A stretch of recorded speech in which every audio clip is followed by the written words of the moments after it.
A dinte Muhamedi a.s. shkrim dhe lexim? Një prej çështjeve që shpesh diskutohet nga studiuesit dhe besimtarët është ajo nëse pejgamberi a.s. i dërguar i fundit i Allahut dinte shkrim dhe lexim. Përgjigjja e bazuar në Kur'an dhe hadithe autentike është e qartë.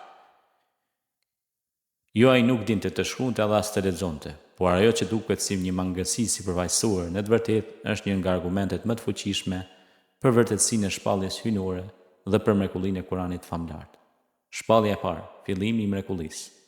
Kur pejgamberi a.s. ishte 40 vjeç i tërhequr në shpellën Hira për të medituar dhe për të reflektuar mbi gjendjen e njerëzimit, ndodhi një ngjarje që do të ndryshonte historinë përgjithmonë. Meleku Xhibril ju shfaq atij dhe i tha: "Ikra, lexo." Pejgamberi i befasuar pa arsim dhe pa ndonjë trajnim në lexim apo shkrim tha: "Unë nuk di të lexoj." Kjo përsëritje ndodhi 3 herë dhe në fund u shpallën fjalët e para të Kuranit: "Lexo me emrin e Zotit tënd që krijoi njeriu prej një gjaku të ngjizur.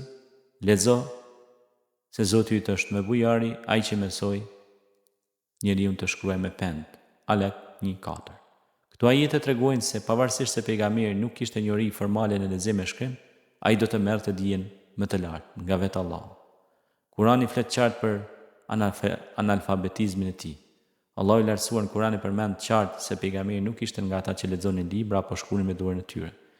Ti o Muhammed nuk lexoje ndonjë libër para atij Kur'anit dhe nuk e shkruaje me dorën tënde të djathtë, përndryshe ata që mohojnë do të dyshonin. Surja Ankebut, ajeti 48. Ky ajet është dëshmi e drejtë për drejtë se ai nuk ishte mësuar ndonjëherë të shkruante apo të lexonte. Kjo përjashton çdo mundësi që Kurani të ishte një vepër njerëzore e përpeluar nga ai vetë. Ky është një argument hyjnor kundër skeptikëve, sepse një njeri analfabet që nuk ka shkollim nuk mund të sjellë një libër si Kurani, me gjuhë të përsosur, me strukturë të mrekullueshme dhe me thellësi të pakrahasueshme. Pejgamberi alayhis salam analfabet, por me i ditur i njerëzimit. Kur themi se pejgamberi alayhis salam ishte analfabet, kjo nuk nënkupton se ai ishte ignorant. Përkundrazi, ai ishte njeriu më i mençur dhe më i urtë në histori. Ai nuk mësoi në ndonjë shkollë, por dijen dhe urtësinë ja mësoi vetë Allahu. Ai ishte mësuesi më i mirë për njerëzimin. Ai mësoi shokët e tij, udhëzoi njerëzit me fjalë të thjeshta, por me kuptime të thella. Ai ndryshoi zemrat dhe mendjet e njerëzve, jo me letra dhe libra, por me shembullin personal, me sjelljen e tij, me shpalljen hyjnore dhe me ndriçimin e shpirtit. Pse nuk dinte të shkruante e të lexonte, një urtësi hyjnore. Fakti që pejgamberi alayhis salam nuk dinte të shkruante apo lexonte kishte një qëllim të lartë dhe të qartë. Allahu deshi që askush të mos akuzonte se Kurani është përpilim i tij apo se ai e kishte mësuar nga libra të mëhershëm.